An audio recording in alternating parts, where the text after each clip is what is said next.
함께 인사하겠습니다. 잘 나오셨습니다.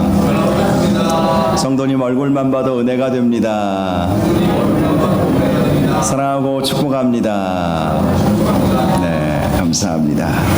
맥주 감사절을 잘 지킬 때 오는 축복이라는 제목으로 말씀의 은혜를 함께 나누겠습니다. 멕시코 어떤 마을에 온천과 냉천이 옆에서 함께 가지런히 솟아나는 신기한 곳이 있다고 합니다. 한쪽에는 부글부글 끓어오르는 온천이 땅에서 솟아오르고 또 그 옆에는 얼음물과 같이 차가운 냉천이 솟아오르는 것입니다. 그래서 그 동네 아낙네들은 빨래 광주를 가지고 와서 온천에서 빨래를 삶고 그리고 냉천에서 헹구어서 깨끗하게 옷을 빨아서 집으로 가지고 간다고 합니다. 너무 신기한 곳이어서 멕시코의 그 마을은 관광지로도 유명하다고 합니다. 그 모습을 본 외국 관광객이 안내하던 멕시코 안내원에게 물었습니다. 이곳 부인들은 참 좋겠습니다. 그러자 안내원이 말합니다. 왜 그렇게 생각하시지요? 그러자 관광객이 말합니다. 찬물과 더운 물을 마음대로 쓸 수 있지 않습니까? 이곳 사람들에게는 온천과 냉천을 주시는 하나님께 감사하는 마음이 많겠군요. 그랬더니 안내원의 대답은 이러했습니다. 천만에요. 이곳 아낙네들은 감사하기보다는 불평이 더 많아요. 그러자 놀란 듯이 관광객이 다시 질문합니다. 왜 불평이 많죠? 그러자 안내원은 말합니다. 그거야 피눈물이 안 나오니까 그렇죠. 그렇게 말을 했다고 합니다. 집에 가서 웃으시려고 생각을 하십니까? 피눈물이 안 나오니까 불평이 많다. 한번 생각해 볼 만한 아주 말인 것 같죠. 참 차가운 물, 뜨거운 물이 함께 나와서 물을 끓일 필요도 없고 보일러가 필요하지도 않고 집 앞 가까운 데에서 뜨거운 물에 빨래를 삶고 바로 건져서 또 차가운 물에 헹구고 그러면 빨래가 쉽게 되는데 세탁기도 별로 필요 없고 그런데 이제 불평이 있죠. 비눗물이 아니라 불평이라는 것이죠. 여러분 우리가 생각해 보면 감사해야 할 것을 감사하지 못할 때가 얼마나 많이 있는지 모릅니다. 우리가 살다 보면 감사할 일들이 얼마나 많이 있습니까? 어떤 분이 이런 말씀을 하시더라고요. 본인이 이제 큰 질병에 걸려서 위중한 상태가 되어서 이제 중환자실에 입원을 하게 되었다고 해요. 그때 이제 산소통을 의사들이 산소를 마스크를 씌워주고 그렇게 자기를 치료를 해주었다고 합니다. 그런데 나중에 그 병원 청구서를 보니까 그 산소통 값이 몇십만 원이라는 거예요. 평상시에는 무료로 쓰고 있는 이 공기가 위급할 때 인공적으로 이렇게 산소를 주입하니까 그 산소의 값이 자기가 잠시 하루 정도 중환자실에 그 산소 마스크 꽂고 있었는데 그것이 몇십만 원의 그 병원비가 나오는 것을 보고 깜짝 놀랐다는 거예요. 하나님께서 주신 이 산소, 공기, 호흡할 수 있는 이 공기를 무료로 하나님께서 주시지 않으셨습니까? 그런데 우리가 호흡할 수 있는 것에 대해서 감사하지 못할 때도 많이 있지 않은가 이런 생각을 해볼 수 있는 것입니다. 오늘 맥주 감사 주일로 우리가 지키고 있습니다. 맥주 감사절은 이스라엘의 3대 절기 중에 하나였습니다. 오늘날 우리는 이 맥주 감사절을 한 해의 상반기 동안 베풀어 주신 하나님의 은혜에 감사하는 마음으로 이 절기를 지키고 있습니다. 감사라는 말의 헬라어 원어를 찾아보니까요, 유가리스티아라고 하는 단어를 씁니다. 유가리스티아. 이 단어의 명사적 의미는 좋은 은혜, 행복한 은혜라는 의미를 가지고 있고요. 또 동사적 의미로는 깊이 생각한다 이런 의미를 가지고 있습니다. 종합하면 감사라고 하는 것은 행복스러운 은혜를 잘 숙고해서 그 깊이를 깨닫는 것이 감사다라는 것이죠. 하나님께서 베풀어 주신 은혜 은혜를 깊이 생각해 보는 거예요. 우리의 삶 속에서 감사할 일이 얼마나 많은지를 한번 깊이 생각해 보면 감사하지 못할 일이 없다라는 것을 우리가 발견할 수가 있는 것입니다. 저와 여러분이 오늘 이 맥주 감사절 예배를 통해서 하나님께서 저와 여러분에게 올 상반기 동안 베풀어 주신 행복스러운 좋은 은혜를 잘 숙고하여서 그 깊이를 깨닫는 시간이 되시기를 주님의 이름으로 축원합니다. 오늘 본문 14절을 보면 하나님은 이스라엘 백성에게 매번 3번 절기를 지키라 라고 말씀을 해주셨습니다. 특별히 이 3번의 절기에 대해서 내게 지켜라, 내게 지키라라고 말씀해주고 있다는 것입니다. 내게 지키라라는 것은 주님을 위한 절기가 되어야 한다는 것이지요. 또한 우리가 주님을 위해서 이 절기를 지킬 때 주님께서 기뻐하신다는 것입니다. 우리나라에도 여러 명절이 있고 또 개인적으로는 각종 기념일들이 있지 않습니까? 예를 들어서 결혼기념일에 만약에 남편이 모르고 지나가 보십시오. 아마 그 다음 날부터는 큰 문제가 생길 것입니다. 두고두고 평생을 한 번을 못 지켜도 평생을 긁힐 거예요. 그래요. 제가 생일이 있어요. 그런데 제 생일을 우리 가족이 아무도 모르고 그냥 지나갔다. 그러면 아마 그 섭섭함은 말로 다 할 수 없을 것입니다.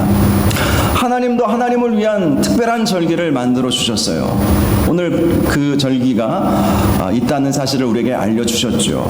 국가에는 명절이 있듯이 또 우리가 하나님을 섬기는 하나님의 백성에게는 하나님을 위한 특별한 절기를 지켜야 한다라는 것을 우리가 기억해야 하는 것입니다. 15절을 보면 첫 번째 절기로서 유월절의 절기에 대해서 말씀해 주고 있습니다. 너는 무교병의 절기를 지키라. 내가 내게 명령한 대로 이는 그달에 내가 애굽에서 나왔음이라. 빈손으로 내 앞에 나오지 말지니라. 이렇게 말씀을 하고 있습니다. 무교병의 절기가 바로 유월절입니다. 이 유월절은 이스라엘 백성이 애굽의 노예 신분에서 해방되는 날을 의미하죠. 하나님께서 모세를 통해서 애굽에서 노예로 있었던 이스라엘 백성을 출애굽시킨 날, 그날이 바로 유월절인 것입니다. 당시 이스라엘 백성은 하나님의 은혜로 자유인이 되었던 것이죠. 그것을 감사하는 날이 바로 유월절입니다. 이 유월절의 또 다른 이름은 무교절입니다. 무교절은 누룩을 넣지 않는 떡을 먹는 절기라는 의미를 가지고 있어요. 왜 이 유월절과 무교절을 같이 쓰냐면 유월절 안식일 그 다음 날부터 일주일간을 무교절 기간으로 지키도록 했기 때문입니다. 당시 이스라엘 백성이 출애굽할 때에는 너무 급히 나올 수밖에 없는 상황이었기 때문에 누룩을 넣지 않은 떡을 먹게 되었던 것이죠. 바로 그것을 생각하라는 거예요. 너희가 누룩도 넣지 못하고 그 딱딱한 그 밀가루 그대로인 그것만 구워가지고 그것을 먹고 나올 수밖에 없는 그때를 생각해 보라는 것이죠. 과거에 이스라엘 백성이 애굽에서 노예 상태로 있었을 때 얼마나 힘들고 어려웠느냐. 그런데 하나님께서 은혜로 그 노예였던 이스라엘 백성을 출애굽 시켜서 자유인이 되게 해주셨으니 감사한 일 아니겠습니까? 그래서 누룩이 들어있지 않은 떡을 먹음으로 한 주간을 보내도록, 그래서 유월절과 무교절은 함께 지내도록 했던 것입니다. 특별히 하나님은 유월절의 절개를 지킬 때 빈손 들고 나오지 말라라고 말씀을 해주셨습니다. 그 이유는 하나님께서 이스라엘 백성을 출애굽하게 하실 때에 많은 것을 가지고 나올 수 있도록 해주셨기 때문이었어요. 사실 당시 이스라엘 백성은 아무것도 없는 사람들이었습니다. 가진 것이라고는 겨우 집안에 먹을 거 조금, 그리고 큰 어떤 보물 보석 이런 것들도 전혀 없었습니다. 노예가 뭐가 있었겠습니까? 막노동을 하면서 중한 노역에 시달렸던 그들이었기 때문에 가진 것이라고는 변변치 않은 것도 아무것도 없었던 것이지요. 그런데 출애굽기 12장 35절에서 36절 말씀을 보면 이스라엘 자손이 모세의 말대로 하여 애굽 사람에게 은금 패물과 의복을 구하매 여호와께서 애굽 사람들에게 이스라엘 백성에게 은혜를 입히게 하사 그들이 구하는 대로 주게 하심으로 그들이 애굽 사람의 물품을 취하였다라고 말씀을 하고 있습니다. 하나님의 은혜로 이스라엘 백성이 협박한 것도 아니었습니다. 하나님께서 모세에게 말씀하여 주시고 모세는 백성들에게 말해준 것이죠. 애굽 사람들에게 원하는 대로 구하면 그들이 다 내어준다는 거예요. 이것은 정말 하나님의 은혜이지 않습니까? 여러분, 내가 가진 것을 누가 달라고 거저주는 경우가 어디 있겠어요?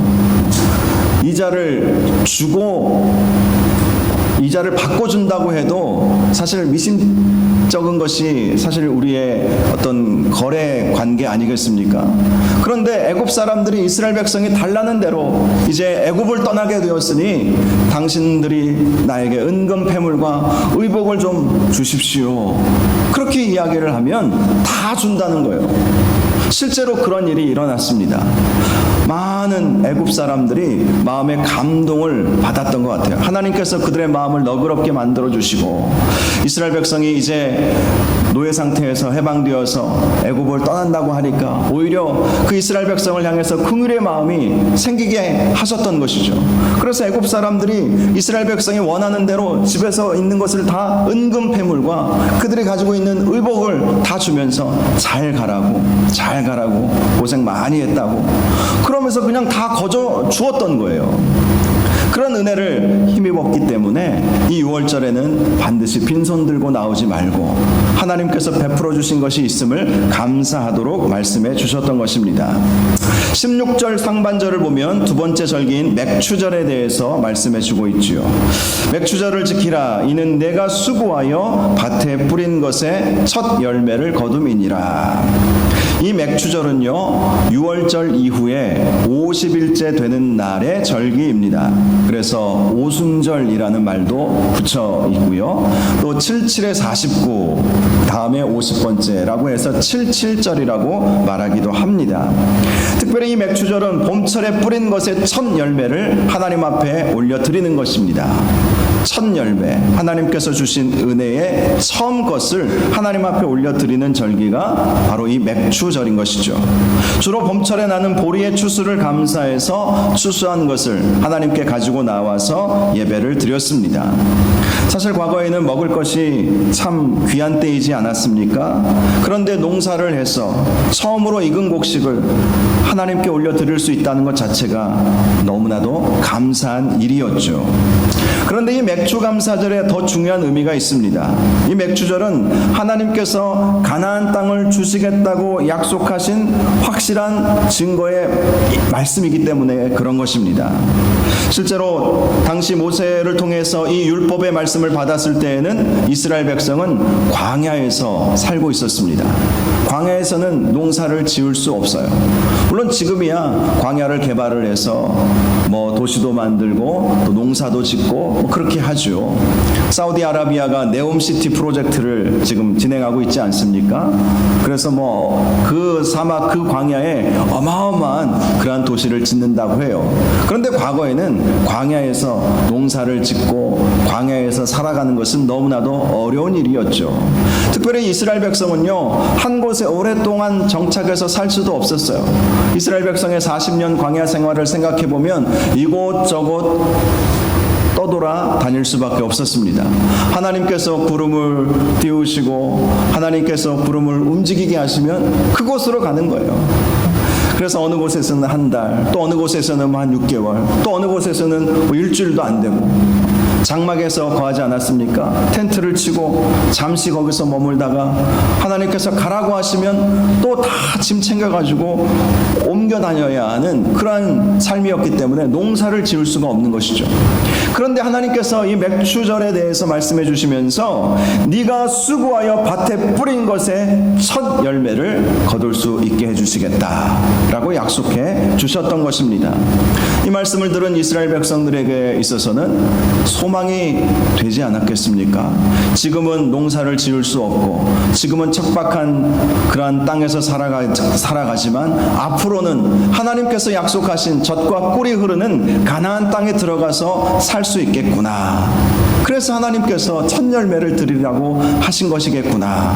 이렇게 감사하는 마음이 있게 되었던 것입니다. 다음으로 16절 하반절을 보면 수장절을 지키라. 이는 내가 수고하여 이룬 것을 연말에 밭에서부터 거두어 저장함이라 라고 말씀합니다. 이스라엘 백성이 지켜야 할 세 번째 절기는 수장절이었습니다. 수장절은 우리의 추석과 또 미국의 추수감사절, 우리도 추수감사절을 같이 지키고 있죠. 비슷한 개념이라고 할 수 있습니다. 이 수장절은 한 해의 농사를 마무리하게 해주신 것과 그렇게 해서 그 곡식을 저장할 수 있도록 해주신 것에 대해서 감사하는 절기였던 것입니다. 물론 때로는 풍년일 때도 있었을 것이고 때로는 흉년일 때도 있었을 것입니다. 그런데 하나님은 풍성하게 거두었을 때에만 수장절을 지키라고 하신 것이 아니라 수고하여 이룬 것을 거두어 저장할 수 있음을 감사하며 절기를 지키라라고 말씀을 해주셨어요. 얼마나 많이 거두었는지, 얼마나 적게 거두었는지는 중요하지 않았습니다. 수고하여 작더라도 하나님께서 주신 것이 있다면 그 주신 것에 대해서 감사할 수 있어야 된다. 그러면서 이 수장절을 지키도록 해 주셨던 것이죠. 이 수장절의 또 다른 이름은 초막절입니다. 초막절. 초막절은 이 수장절에 수장절 안식일을 지키고 그 다음 일주일간 초막에 텐트에서 살도록 한 거예요. 사실 오늘날에 요즘 MZ세대들 이 캠핑 문화에 굉장히 열광을 하고 있죠. 물론 저도 어렸을 때 보면 수련회 가거나 뭐 어디 놀러 가면 텐트 짊어지고 버너 가지고 뭐 브루스타 가지고 그래서 뭐 야외에서 뭐 삼겹살도 구워 먹고 막 그런 즐기는 그러한 때가 있었습니다. 그러다가 어느 순간부터 그런 문화가 점점 사라지더니 최근에는 이 캠핑 문화가 굉장히 발달을 하고 있죠. 아, 초막에서 일주일간 지내면 참 좋겠구나. 캠핑의 개념으로 생각하면은 안 됩니다. 이 초막절을 지키게 하신 이유는 이스라엘 백성이 광야 생활을 추억하라는 것이었죠. 광야에서 얼마나 힘들고 고생스러웠겠습니까? 물도 구하기 어렵죠. 먹을 것도 구하기 어렵죠. 불편하죠. 씻는데도 마땅치 않죠. 그런데 하나님께서 은혜 주셔서 젖과 꿀이 흐르는 가나안 땅으로 이스라엘 백성을 데리고 옮겨주신 거예요. 그러면서 한 해 동안 또 풍성히 농사를 짓고 많은 곡식을 얻을 수 있도록 은혜를 베풀어 주셨던 것 아니겠습니까? 그래서 너희들이 지금 가지고 있는 배불리 먹을 수 있는 그 곡식에만 도취되어 있지 말고 너희들이 과거 힘들고 어렵게 고생했던 그때를 추억하면서 텐트 치고 일주일간 살도록 그렇게 말씀을 하셨던 것이죠. 그렇게 하면서 고난 속에서도 하나님께서 베풀어 주신 은혜가 있구나. 이 사실을 깊이 생각하며 감사의 절기를 드리게 해 주셨던 것입니다. 이것이 바로 이스라엘 백성의 3대 절기였죠. 오늘 우리가 함께 기념하고 있는 이 맥주 감사절은 앞에서 말씀드렸던 첫 열매에 대한 감사, 또 가나안 땅을 허락하여 주심에 감사라는 의미만 있는 것은 아닙니다. 또 다른 의미가 있는데요. 이 맥주 감사절에 하나님은 이스라엘 백성에게 십계명의 말씀을 주셨던 날이기도 합니다. 출애굽 이후에 50일째 되는 날이 오순절 맥주감사절이라고 말씀드리지 않았습니까? 바로 그 50일째 되는 날에 이스라엘 백성이 애굽에서 나와서 시내산 아래에 도착하게 되었던 날입니다. 그리고 시내산에 도착한 모세는 하나님과 만나기 위해서 산으로 올라갔어요. 그래서 그때 받은 말씀이 십계명의 말씀이었던 것이죠. 즉 이 오순절날, 이 맥주 감사절날 하나님께서는 이스라엘 백성의 삶의 기준이라고 할 수 있는 이 십계명의 말씀을 주셨다라는 것이죠. 여러분, 이 10계명은 1계명부터 4계명까지는 하나님을 어떻게 섬겨야 하는지를 말씀해 주고 있지 않습니까?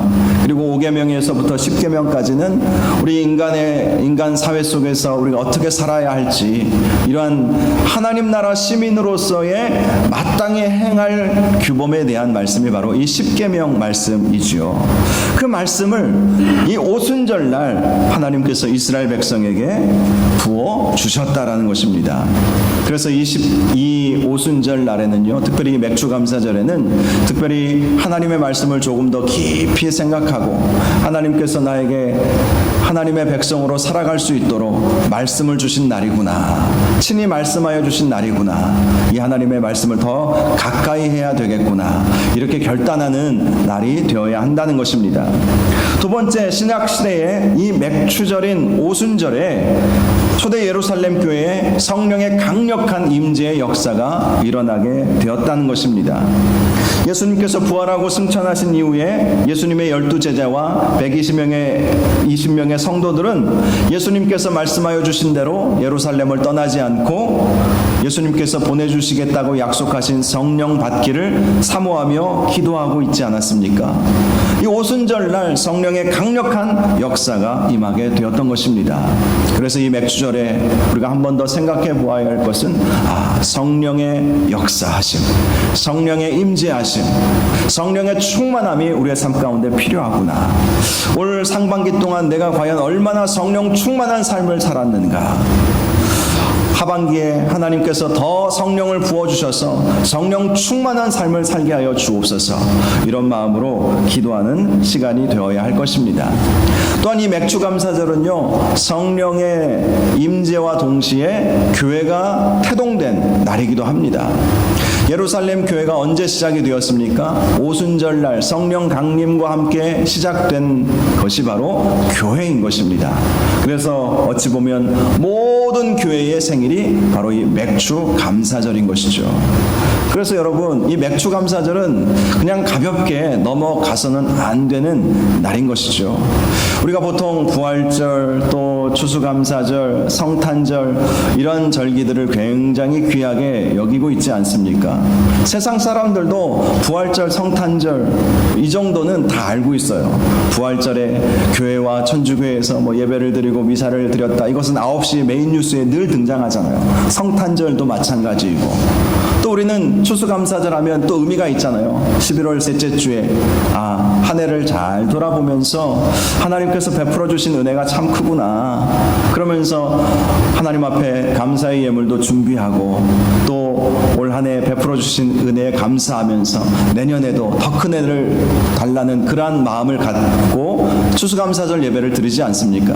그런데 이 맥주감사절은 저도 이렇게 목회하면서 보니까 가볍게 넘어가시는 분들이 참 많은 것 같아요.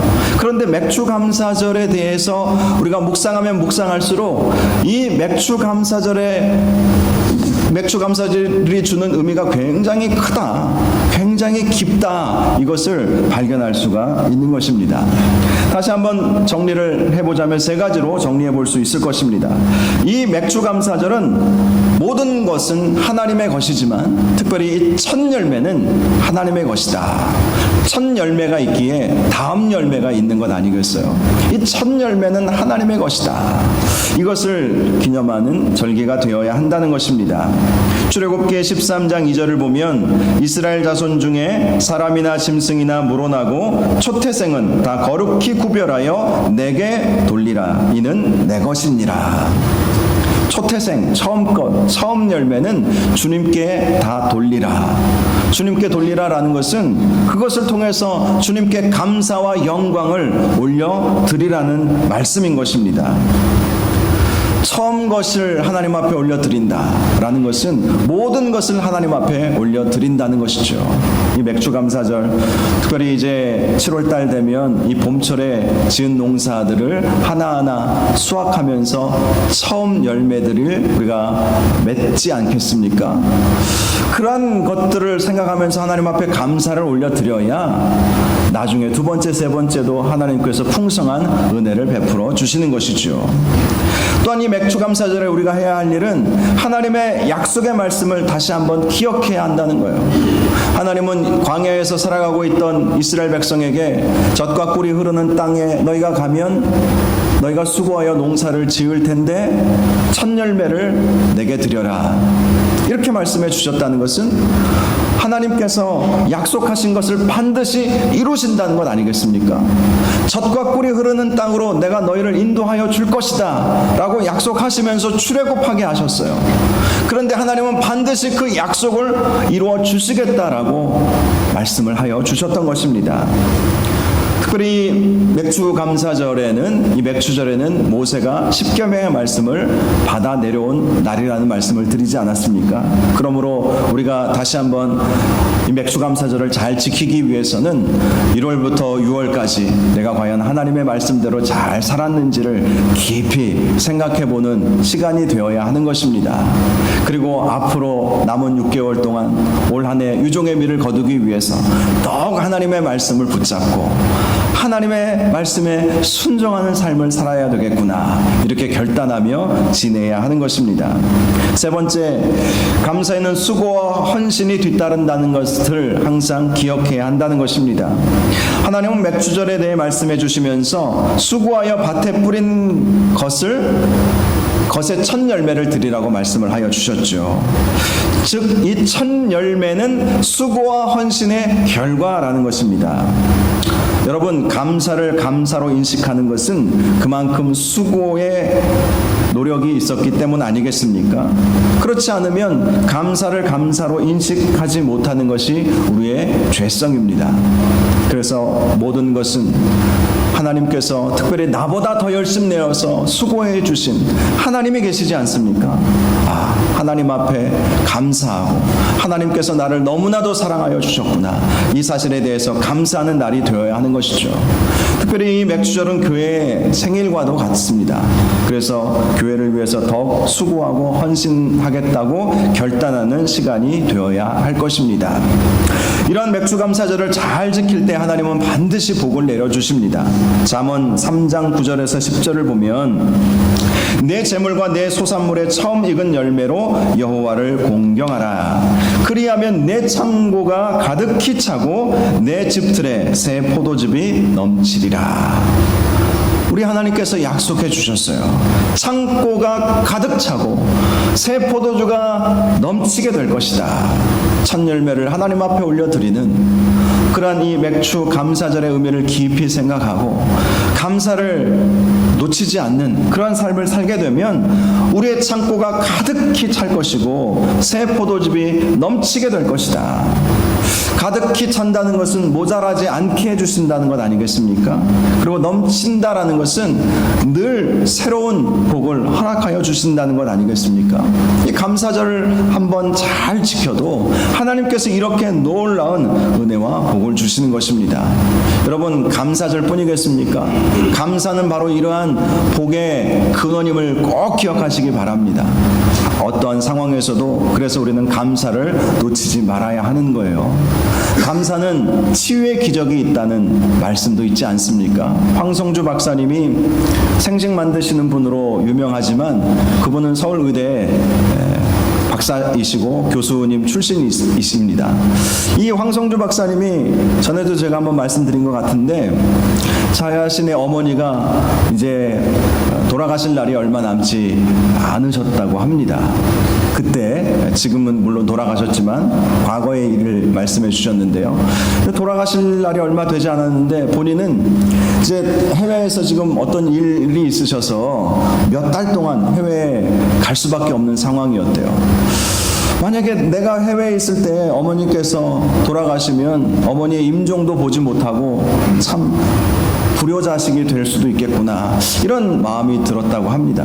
그래서 어머니에게 구구절절 편지를 써서 어머니에게 드리고 본인은 떠나게 되었다고 해요. 그런데 그 편지의 내용은 어머니께 감사한다는 그런 내용으로 가득 찼다는 거예요. 태어나게 해주셔서 감사하고, 잘 키워주셔서 감사하고, 공부시켜주셔서 감사하고, 어머니가 나의 어머니가 되어주셔서 감사하고, 나를 위해서 기도해 주셔서 감사하고, 그 감사의 내용들을 어머니에게 편지로 써서 드리고 본인은 해외에 출장을 나갈 수밖에 없었던 것이죠. 그런데 해외에서 들리는 소식이 어머니가 기력을 완전히 회복하셨다는 거예요. 아들의 그 편지를 보고 삶이 다시 한번 샘솟으신 것이죠. 물론 그것이 우연의 일치일 수도 있지만 황성주 박사님은 그래서 늘 감사 애찬론자가 되셨어요. 그래서 감사에 관한 그런 책들도 몇 권 내신 것으로 알고 있는데요. 황성주 박사님은 확신하고 있는 것이 어머니께서 아들의 그 감사 편지를 받자마자 의사들은 얼마 안 있으면 이제 돌아가실 수밖에 없다고 했지만 어머니가 그 감사의 내용을 읽으면서 감사가 마음 깊은 곳에서부터 넘쳐나면서 회복이 되셨다. 그것을 간증하는 것을 제가 들어보았습니다. 여러분, 감사는 이러한 치유의 은혜도 있어요. 감사는 회복의 은혜가 반드시 오게 되는 것입니다.